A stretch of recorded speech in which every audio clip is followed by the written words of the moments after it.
For the past couple of years of my life, I've noticed that technology use has been something that feels compulsory.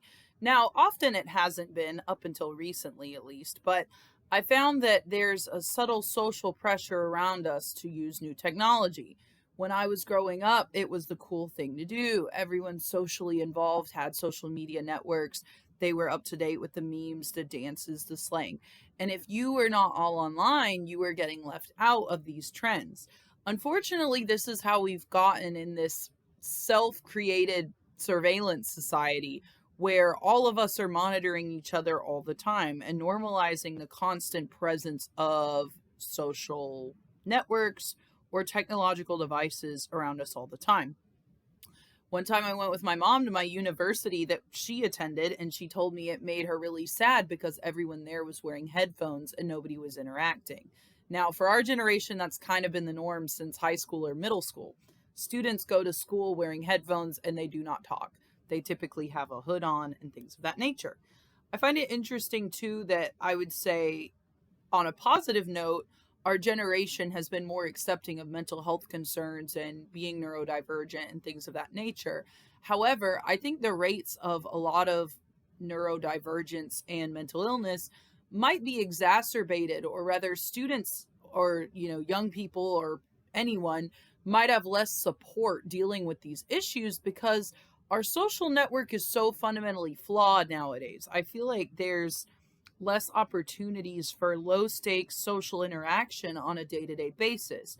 What I mean by this is when I came to university, I noticed that everything was a social interaction. In order to leave your dorm and get food, you had to talk to like people in the hallway, people working at your dorm, the food workers. When you're in your home, it's very easy to just be isolated and lay in bed all day. I'm going off on a bit of a tangent here, but I know we have the power to do anything. We have the information of the world at our fingertips. And this is what technology and social media boast. This is why they get us to drink the Kool-Aid. This is why they're building AI data centers that are draining us of our water and raising costs for many people so that we can have the best and be the best and live the best. But what really is the best and who has access to it? I think this is something we're starting to see a lot of.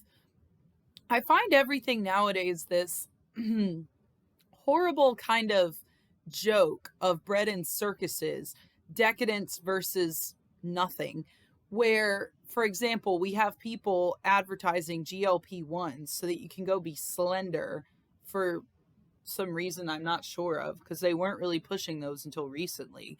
To me, it seems as clear as day that I'm sure some company started peddling these things and someone made an effort to get them out. But we also see rising costs of food, environmental detriment, harm to creatures like bees. We are probably going to be on this. My friend was joking about propaganda that we're going to all have to eat bugs soon.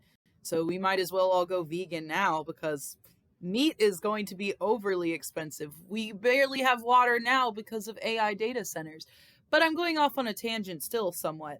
I've noticed throughout my adulthood, early, late youth, whatever you want to call it, there is a compulsory nature of being a member of social media. I've had non-Apple products and just the consumerist monopoly of these top brands. Not having them feels illegal. Like, for example, I asked myself, why do trends in America feel so much like another form of ingrained surveillance from citizens to other citizens? Like when I didn't have a Hydro Flask when that was a trend, or I didn't have a Stanley Cup, I asked myself, why do I need these water bottles where a new one's going to be popular in a year and I could get a cheaper one for $20? But there's an unspoken social Gestapo dynamic in America where consumerism is always going to be the supreme leader because we indoctrinate ourselves with it and we make sure that others are drinking the Kool-Aid. So not having an iPhone, not participating in social media, not being up to date with trends, I've noticed these things kind of isolate you from a group and make you labeled with somewhat of an otherness. What I like to say about this point is it's more important than ever that we resist it. It's more important than ever that you guys use a dynamic that I recommend in dating, self confidence, and things like this that I kind of alluded to in my past videos. I never know what kind of videos I'm making on this channel. I just talk about things I think about, and that could be very different every month of my life. But one thing I've noticed a lot as a feminine presenting individual is that you almost manifest the treatment you earn. Hear me out, catch it. You almost manifest the treatment you earn by what you put up with. For example, lately I've noticed if a man is whistling at me or something, I just act like I don't even hear him. The old me, as a lot of women who are socialized to be polite would do, is say, "Oh, no, I'm not interested. Oh, sorry, I have a boyfriend." I don't even like that's not even in my mortal realm of existence, right? And I really think that kind of elevates you to a higher standard where men identify that. They identify you're not going to put up with that objectifying bottom of the barrel treatment where it's really a lowest common denominator situation. And they're kind of throwing it out there to see which girl has the lowest self esteem and would respond. This is what we've got to start doing with this compulsory surveillance society that is self-sustaining we've accomplished with all consumerism and technological things. So for example, do not, I'm a big person of like, I've had a lot of these beliefs for a long time, and it's been a bit awkward to explain them. I've gotten in whole fights with people about why I don't want them on social media because it's very much an intimate look into my personal beliefs. And sometimes I don't have the desire to tell someone that I feel very strongly that modern technological products are the devil and that they are, enslaving the lowest class of people while benefiting the upper class, and then convincing the middle class that really does not have a lot of income to spend that they are missing out if they don't have these items, such as what Apple has done.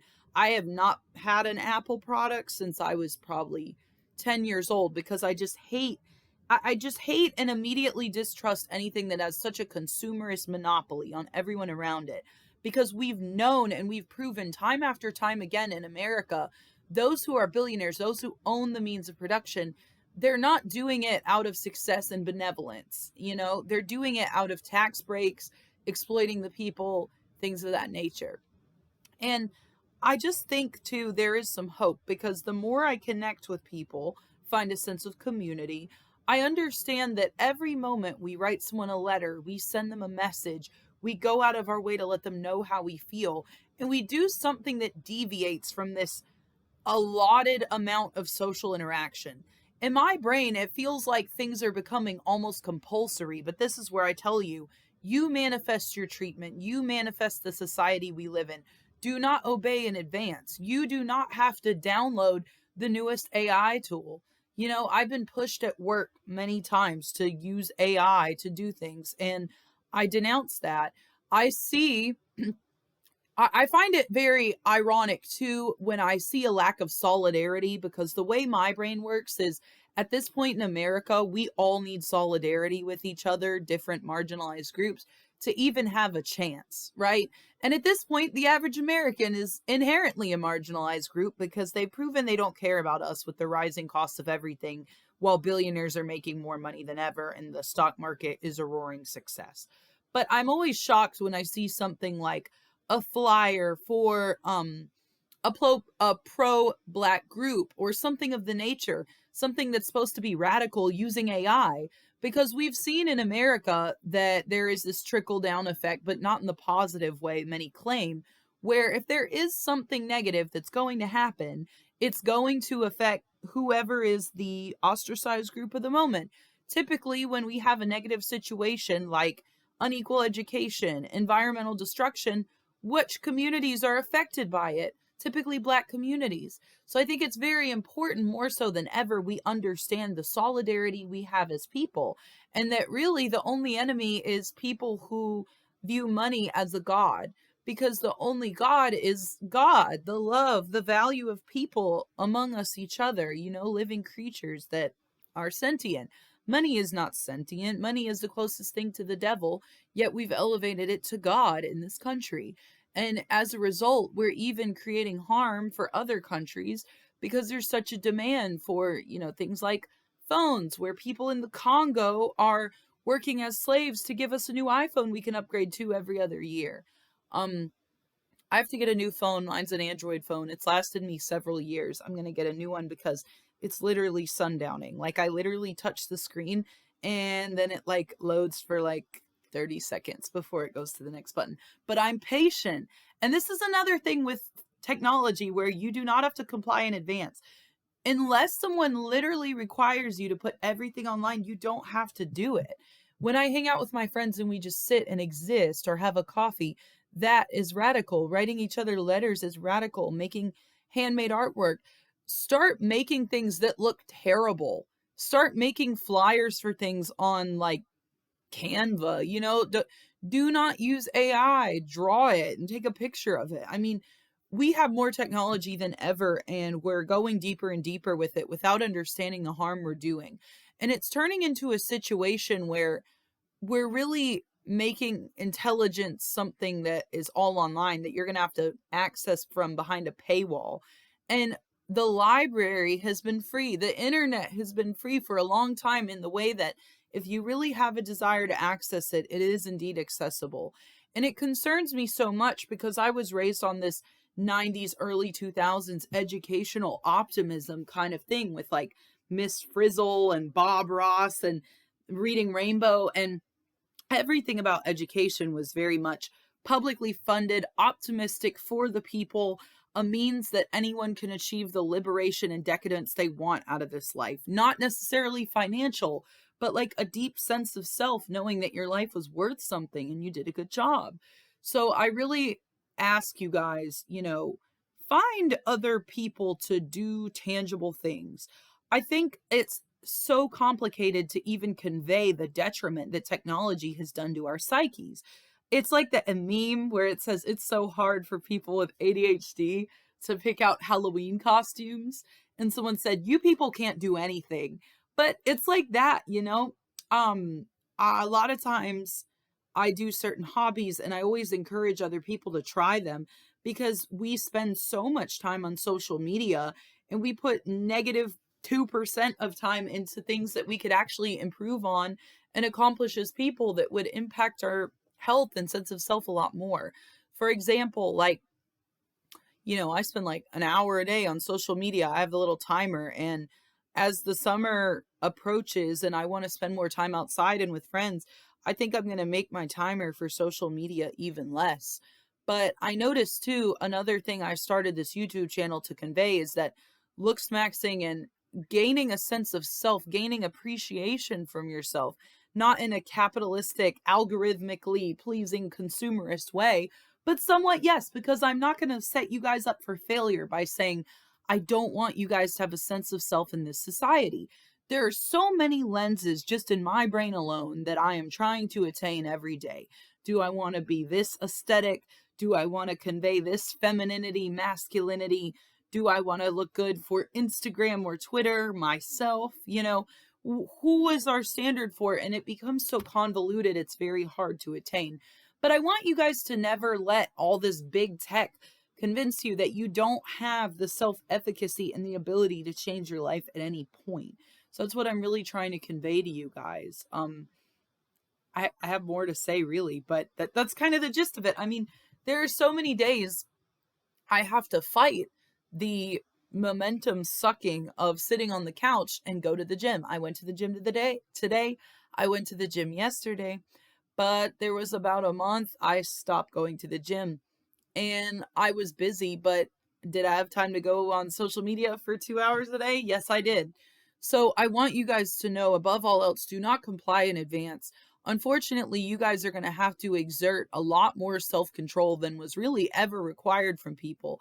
Imagine being like a violent gambling addict and you're living in Las Vegas. That's really where all of us are starting nowadays, because the amount of just dopamine sucking things at all times is insane.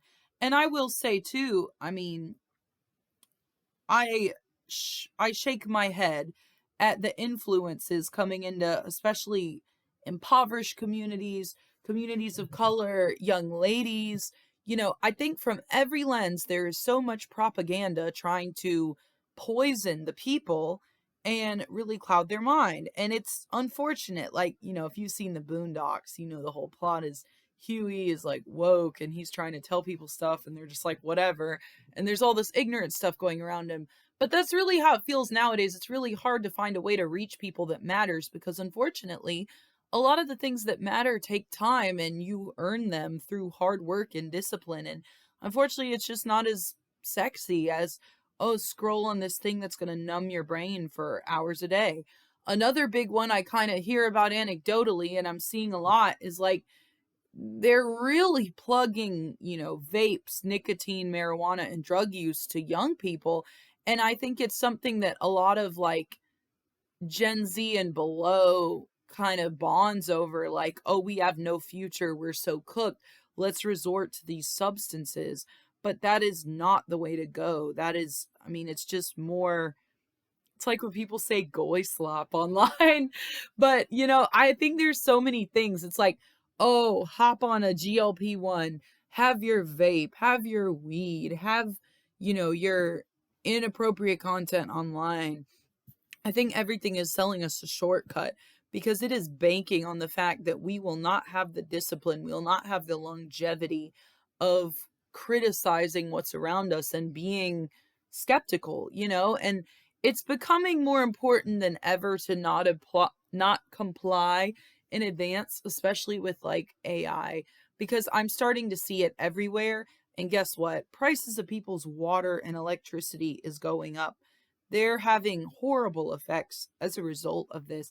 And it's because everyone around you is saying it's okay to use AI for this. It's okay to do this. It's okay to do that. And unfortunately, I think there was more trendiness surrounding environmentalism in the past. I think in some aspects we render ourselves not at fault because we say, oh, well, there's billionaires with private jets. Are you leaving the lights on in your house? Are you eating a plant-based diet? Are you taking long showers? I cannot tell you the amount of people I see in a public washroom who keep going like this with the towels and get this many towels. You need this much. You can wipe both sides of your hands with one paper towel. I guarantee it. People are out here getting towels like brrr, like a big ball the size of your head. And this is the kind of people voting. These are the kind of people using AI because they're so sorry and lazy and can't be bothered to make anything. And frankly, creativity comes from a level of self-efficacy to know you can make something, it might be garbage, that doesn't affect your sense of self because you're still the same person. I think creativity, romance, flirting, all of these things, these ancient lost arts, a la Dead Poet Society, we cannot do these things because we are so castrated. You people can't do anything. It's like, oh, this triggers me to have to make a decision. I'm going to use AI to do it. Like, we got to be more metal than that. We got to reject modernity and embrace tradition of embarrassing yourself and doing things. I've done so many new things, and the reality of the situation was I looked so awkward. I was nervously giggling the whole time. I was like sweating, like that fear sweat where you're just like gross, but I did new things and it became cool and I became a cooler person. And I think to myself that if I did not do things that scare me, things that make me sweat, things that make me tired, talking to people I might get rejected by, who would I even be? I would not even be 1/10 of the person I was put here to be, and I still probably am not because maybe I was meant to be in a different generation, but I think given the things that are happening, we are doing so well despite the lack of hope for the future, the lack of support, the lack of regulation, the lack of financial stability, the lack of environmental stability. Still, every day we show up and make decisions to connect with others, to love, to be scared, to put ourselves out there and take risks. That is what we are here to do. We are not here to be perfect. Do not let them sell you this idea that humans need to be perfect because then we would no longer even be human. We would be AI.